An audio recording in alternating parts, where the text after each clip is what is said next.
By former FBI National Joint Terrorism Task Force Steve Rogers. Good morning, Steve. Tough morning to talk about this. You know, we're looking at, people always say if you see something, say something. And if you look at the shooter's social media accounts, there was a lot to say something about. How did this happen? Well, Lauren, there's going to be a lot of debate in the next few days about the who, what, when, where, and why of this incident. But I could tell you this, that legislation doesn't change and will never change what's in the heart and mind of a deranged person, which leads us to what you just articulated.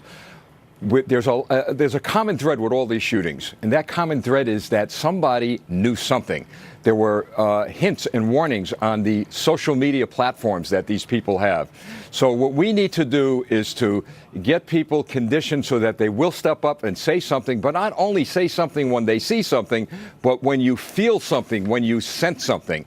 And as soon as we get people to understand that they're not going to get into trouble, they're not going to get sued, they're not going to be ostracized for stepping up and saying something, I think we're going to be doing a lot more in preventing these incidents. Yeah, you know, it's true. You can't, this stuff is hard to stop. You can't stop a deranged person from plowing a van into a crowd of people. But can you stop?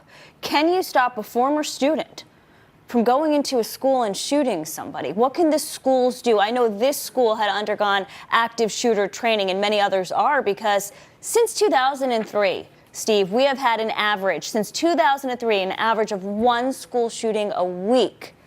It's unbelievable. Well, there are a few things that could be done. First of all, and I know school districts are concerned about how it looks to have armed police officers, and they don't have to be in uniform in the schools. They should be more concerned about, instead of being concerned about the cost of strengthening school security, they should be more concerned about the cost and lives of not strengthening school security. So that's what you could do right on the campuses.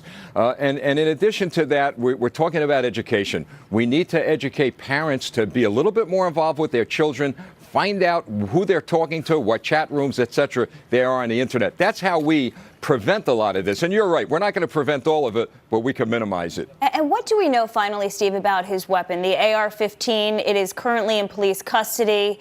They're going to track it and the like. Do we know how many shots were fired, how many magazines he had? What do we know? The police are still investigating that. They said that he had several magazines, but the question that they're going to want to answer is, where did he get the weapon? How did he get it? Was it someone else's? Did someone else give him that weapon? So there's a lot of open ends here that need to be closed. But once they get to the bottom of this, and particularly the motive, we're going to learn a lot more about the shooter. Steve Rogers, thank you so much for your insight. You're welcome. All right, and we are going to have continuing coverage with live